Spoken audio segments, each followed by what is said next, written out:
Hey everyone, so we are thankful that you are here. We want to take a few minutes and talk about our theme for this month, and we acknowledge that we're starting this conversation a little bit late, but we want to hit pause for a minute.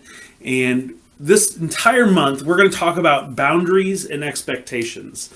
And this was an intentional choice for our first topic because we believe that this conversation sets the tone for the rest of your marriage. So we want to start off, first of all, by defining what a boundary is and talk about what the difference between a boundary and an expectation is. So very simply, a boundary is a line that you don't cross. And we all have boundaries. Sometimes they're communicated, sometimes they're not. So, for example, like in our marriage, we set this boundary really early that we don't yell at each other and we don't call names. So I grew up, for those of you who don't know, I grew up in a pretty abusive, angry household. And so coming into our relationship, it was like our second date. Kind of, we went to a park. I was 18, you were 17, and we went to a park and we were playing on the swings. And we just kind of talked about everything, right? Was that our second or maybe our third? Yeah. I don't know. It was a long time ago. It was 18 years ago.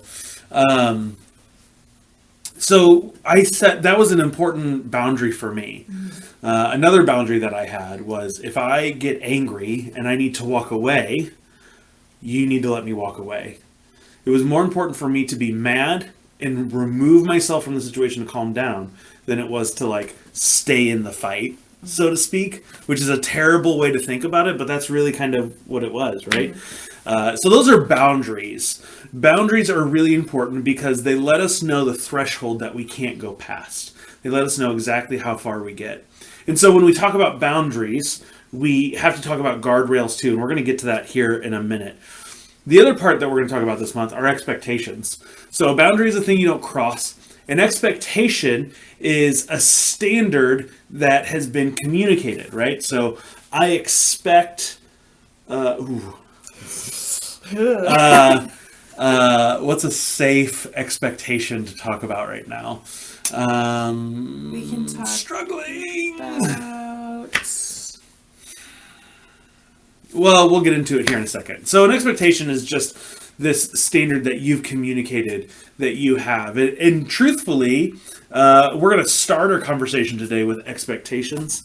I think more people have more expectations than what they realize. So one of the things that we want you to do this month is you go out on a date, and we encourage everyone to have a date night at least once a month, where you are intentional about spending time with your spouse one-on-one, distractions aside. And those are really the only standards that we set for date night. We can look 1,000 different ways. When we were in the Army, we were dirt poor, we had no money, and needed a date night, so I made the fancy mac and cheese Kraft, right? That's the good stuff. I think it was even off-brand. Was it off-brand? Kraft. Was it government issue mac and It might have cheese? been government issued macaroni Sorry about that. and cheese. And chili dogs. And I served it on our china that we had no business owning. I don't know why we had china. It was for wedding presents. Well, yeah, it was a wedding present, but we were 21, 22. We're hosting lots of dinner parties. Yeah, okay. And candlelight. It was candlelight, chili dogs, and mac and cheese. So it can be super cheap. It doesn't even need to cost anything. We have sent our daughter to bed. We have a 10-year-old daughter, Olivia. We have sent her to bed and had a date night at home. We've also gone on overnight trips and stayed in hotels and gone to concerts. And so, the whole gambit. We haven't flown to Paris for dinner. Ooh, I know what our next date can be. No. We're going to go someplace cool like Scotland if we're going to do that. Ooh, okay. Done. Let's do it. I'll book it tomorrow. That has gone sideways. Your date night can run the gambit. So don't be afraid to be creative. And don't feel like money is a hindrance to having an effective date night. The goal is to spend time together and put aside distractions. And so I totally lost where we were going with all that. We were talking about expectations and keep going. What? Are we like? No. We can talk about what a valid expectation is. Oh yeah, valid expectation. So, I know where we were going with that. I got it. Welcome back to the Mark train. So, one of the things that we're going to do, especially in these kinds of conversations, is give you a starting point for your date night. That's where I was going, remember? Gotcha, Yep. yep. Welcome to our marriage. All of our conversations go this way. It's very true. So, in your date night this month, we want you to list out some of your unspoken expectations. So for us, when we sit down with couples for coaching, we call it 10 Commandments. And 2 of those 10 Commandments come from your unspoken rules or your unspoken expectations about mealtime. And so when we talk about coaching, you need to know that everything that we're asking couples to do, everything we're asking you to do, we have also gone through. So we've sat in your seat trying to figure out how to have a better marriage, a stronger marriage, moving from a common marriage mindset to a resilient marriage mindset.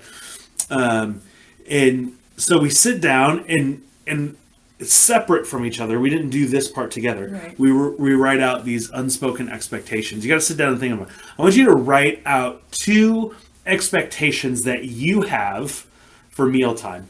Don't talk about it with your spouse yet, but write those out. And then when you have your date night, when you come together, you can have that conversation about what those are. So I had an unspoken rule, an unspoken expectation that was mealtime is in the living room. It's meant to relax and have fun. And for me, my unspoken expectation was that meal times are family time and are supposed to be eaten around the table because that's where conversation happens and you don't have distractions because we put away our phones and we're eating a meal together and we're having conversation and building that relationship. And so that was an expectation for me. And going through that and coming back together and talking about that, what we realized is that we had 2 very different expectations. Yeah, and so those expectations come from how we were raised, the families that we grew up in, what happened at mealtime in our families. Yeah. So like my family, we would come into the living room and everyone would eat. Dad would watch TV. And, we kind of goof off. Mom would yell at us about something. The only time, growing up, the only times that I really remember eating a meal at the table were holidays or like big family gatherings. But I'm the youngest. And so it was like terrible for me, right? I remember one time, this is one of my favorite stories to tell about mealtime. It was Thanksgiving, I think, and we had this dog. He was part beagle, part golden retriever. His name's Chip. And my dad grabbed some corn and put some corn in his hand. It was Thanksgiving, you guys, okay? He puts the corn in his hand. He reaches his hand down to feed Chip. Chip comes over, and he'd eat sauerkraut. So, of course, he's going to eat the corn, right? He sniffs the corn. He licks the corn. He does not eat the corn. So Dad, not thinking, takes the corn and dumps it back into the family corn dish. So this is what I remember of family meals. Yeah. Otherwise, it was silent. And for me, it was a big deal for us to eat around the table. And that's weeknights, weekends, like we always ate around the table unless it was a special occasion where we did get to eat in the living room for like a movie night or we were watching a special program on TV or something, and it was on that one night because back then we didn't have where we could stop and pause TV. We had to watch it in the moment, and so it was on those special streaming. It was on those special occasions that we did get to eat in the living room, and so coming back together, we had to really discuss that. Yeah, so this was one of our unspoken rules or unspoken expectations. So here's how you can know that an expectation is a good expectation to have, right? So first of all, is it conscious? You have to be conscious about your expectation. You have to realize that this is an expectation you have. I expect that when I sit down for a meal, I am having a meal to relax, take a load off, have a good time, kind of unwind, unravel my mind. Sarah had an expectation that this was a time to reconnect as a family, to turn off the TV. So we were on opposite ends of with our expectations, and we didn't even realize it. So that's the first thing. It has to be a conscious expectation. And then the second one is that it has to be realistic. So there's a couple of things at play here. When we say realistic, you got to be specific about the expectation. I think we should always eat at the table. Okay, well, so if I have 3 potato chips, I need to sit down at the table and eat my potato chips as a family? That doesn't, right? So it needs to be specific. It needs to be realistic in how we do that. It also needs to be within the capacity of the person you're sharing that expectation with. So if Sarah is working 80 hours a week, I'm so sorry. If Sarah's working 80 hours a week outside the home and I'm a stay-at-home dad, it would be unreasonable for me to expect her to also come home and clean the kitchen every night and cook dinner and do all the laundry, right? That's not a realistic expectation. Another one is that they have to be spoken. So I can't just think in my mind that I have this expectation and never say anything about it. Because if I expect that we eat at the table for dinner, then I need to let him know. I need to speak that expectation, because otherwise, how's he going to know? He's not a mind reader, although I would love for him to be a mind reader. So this is really important, though, because so often this is where expectations and boundary setting falls apart. Well, you should know. It's common sense. I have hinted, guys, you know what I'm talking about, right? This is a common thing in marriages. I've hinted at this for 17 years or whatever, right? That's of course an exaggeration. So yeah, it has to be spoken. What else? What's the fourth one? That it has to be agreed upon. And so I have to take my expectation to him and say, I really feel like this is important to me. And so I'm expecting that we eat our meals at the table. Can you agree to that? And once he says, yes, I can agree to that, then it becomes an expectation. Otherwise, it's just kind of I don't even know. It's just like it's an unspoken rule. Yeah. It is the beginning ingredients for resentment. That's what it is, right? When we don't communicate our expectations and agree on them, realistic, right? So conscious, realistic, spoken, and agreed upon. If we don't meet those criteria, what we are doing is creating a breeding ground for resentment. And you have probably seen that in your own marriage or in the marriage of someone close to you. Well, he should know. And it starts off so small, right? It starts off, he is the husband, so he should take out the trash, or she is the wife, so she should make the meals. And that's just how it is. But we don't communicate that, and we don't agree upon that. So here's what happened.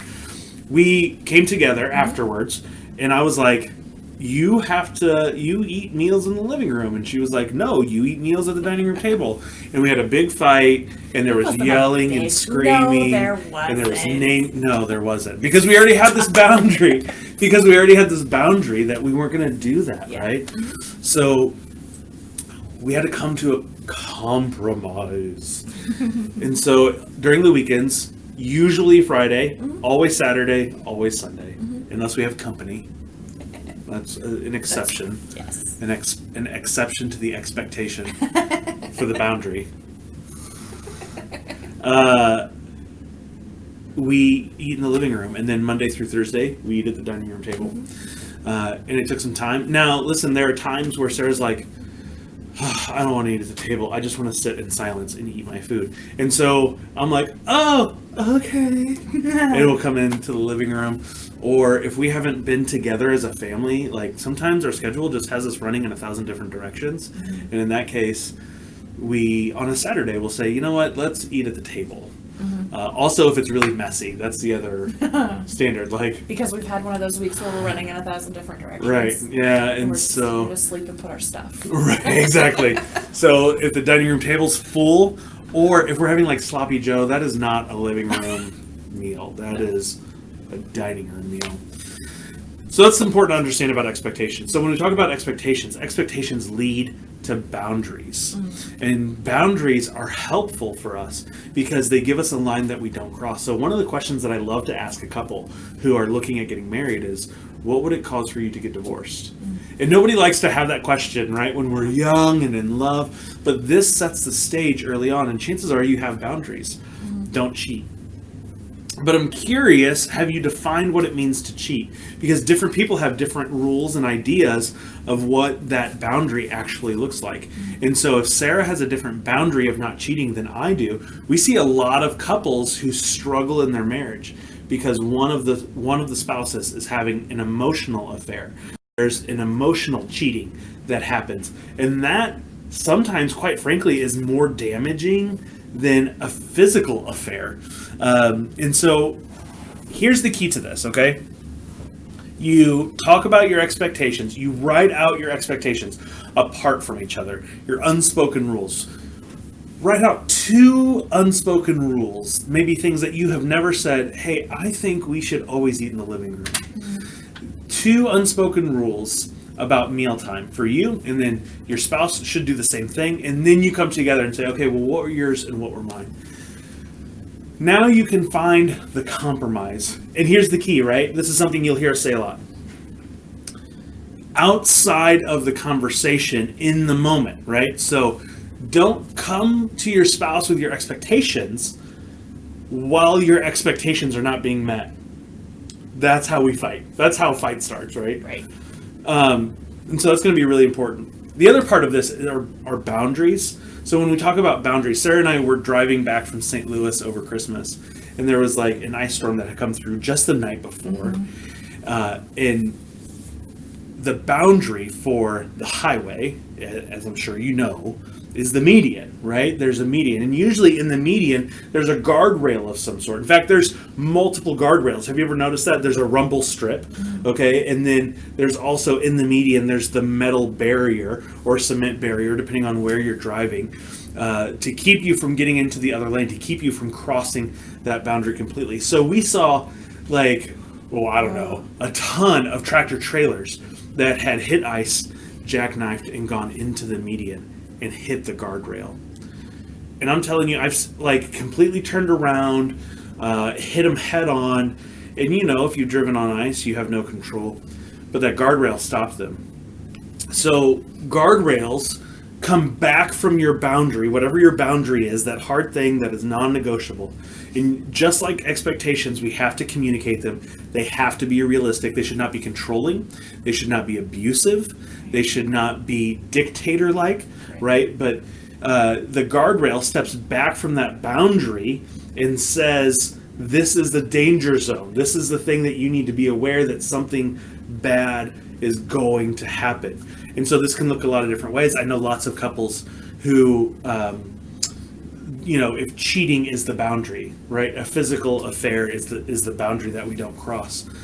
One thing for us, if I am going to lunch or if I am meeting with someone of the opposite gender, then I will send Sarah a message that says, hey, I'm meeting with this person at this time for this reason, and here is where we're meeting.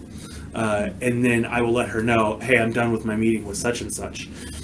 I don't have to give details about the meeting, but what this does in this case is it sends a message to Sarah that says, hey, this is what's happening. So if somebody else comes to her and says, well, I saw Mark with such and such, her mind doesn't go to, well, what's he doing? Instead, her mind goes to, oh yeah, I know, he was having lunch with this person at this time for this reason, no problem. That's a guardrail. So set your boundaries really clearly, right? And we'll use the cheating one because that's pretty universal. We will not have a physical affair. You don't get to sleep with anyone else. I don't get to sleep with anyone else. That's the boundary. Oh yeah, that's another thing about boundaries is they apply equally, right? So if you don't get to do something, I also don't get to do so. You don't get to call me names. I don't get to call you names, right? That's really important here. What's the guardrail to that? So to use an example from earlier, we don't yell or call names. The guardrail is if I if I'm getting angry, if I'm like kind of losing my cool, I need to walk away and you need to let me. That's the guardrail to keep from crossing that boundary. Conversely, for her guardrail to that was, you have to let me know that you're coming back. Yeah. Right? Absolutely. Because for a while, if he would get to that point, I would kind of feel a little bit abandoned. Like, I need that closure and I need that reassurance that everything is still okay. Yes, things are not okay in the moment, but I need to know that they're going to be okay. And so I needed to hear from him that I need to walk away, but we're going to come back to this and it's okay. We're going to come back to it. But I just in that moment, I needed that reassurance. Now, yeah, it still was difficult because I don't like conflict at all. I avoid it as much as I can. And so I don't like that conflict, but just to know, to hear him say, I need to step away from this right now, but it's okay. We're going to come back to it. I love you. And we're going to come back to it when I'm a little bit more level-headed. And that helped tremendously because then in my heart, I knew like, okay, I knew he wasn't going to walk away, but just that immediate gut reaction, like, oh my goodness, he's like, he has to walk away from this. And so that really helped. So the last piece of this, and then we'll be done, and we'll let you guys get to your date night or whatever it is that you're going to do after watching this. Know that boundaries and expectations will be crossed, right? There are expectations that Sarah has had in the past that she's let go of. There are expectations that she has now that I fail on, and vice versa. And there are boundaries now. Yeah, actually, we've crossed some boundaries too, right? Not just the guardrails, but the boundaries, and have gone too far in some instances and really get into some dangerous territory. We've done that a lot with finances in the past. You're going to have to show some grace. Absolutely. So in that mealtime conversation, my inclination for a long time, even though we had the conversation, here's the expectation, and we've agreed upon it, and it's realistic, it's within my capacity to sit at the table 4 nights a week, right? We've done all of those pieces. There's still an inclination to come in here and sit down. It is a matter of changing the way that we think, and that takes time, right? So show some grace. Be willing to have a very honest conversation. It doesn't mean you're not loved. It doesn't mean that they're not paying attention or that they don't care. It just means that we're creatures of habit, and sometimes we mess up. And I think understanding too that you had touched on it a little bit, that sometimes expectations do change. I don't have some of the expectations that I used to when we were first married, but maybe I have developed some expectations as I've grown as a person, as I have gotten older and circumstances have changed, life situations have changed, and now I have maybe these new expectations, but it can't become a spoken expectation, a valid expectation, until I am conscious of that expectation, until we talk about that and it's agreed upon, and that it's a realistic expectation. And so I think understanding that just because you had an expectation 5 years ago doesn't mean that you have the same expectation 5 years later. And I think it's important to keep coming back to that. I think that this is a regular exercise that couples need to do so that they can be on the same page and understand that, because for you it may be that like, oh yeah, I haven't expected that for a long time for you to eat at the table now, and then for you to be like, oh well, I didn't realize that. So like having those ongoing conversations about what your expectations may be. Yeah, so never be afraid to revisit these questions. This is a great date night question, maybe not in the middle of a restaurant because it can get a little dicey in the conversation, but to say, what expectations do you have in our marriage? What expectations do you have of you? So that's a really great question to ask too, because it gives you an opportunity to know your spouse a little bit better. What expectations do you have of you? And, you know, sometimes I can alleviate that expectation. Sarah will put this really high standard on herself, and I will come in and say, hey, that seems like it might be an unrealistic expectation. Is that actually attainable for you? And there's a difference between an expectation and a goal, right? So I want to make that clear. We're talking about expectations to say, listen, that might be unachievable for you. Is is that an expectation you would put on me? Is that an expectation you'd put on our daughter or a stranger? Well, no. Okay, well, let's revisit that maybe. Let's see what's going on underneath that. So that's a great question to ask. What expectations do you have of you? What expectations do you have of me? Yeah. And you might have the same conversation a few times, and that's okay. Yeah. There's nothing wrong with that. It'll just make the conversation go easier, and you will know what to expect in a conversation about expectations. See what I did there? Yeah. So expectations, write out some unspoken rules that you have for mealtime this week or this month that you can share with your spouse, have them do the same thing, and then begin to talk about where those can intersect so you guys can come to a compromise and build a more resilient marriage. The same rules that apply to expectations apply to boundaries. They need to be conscious. You need to speak them.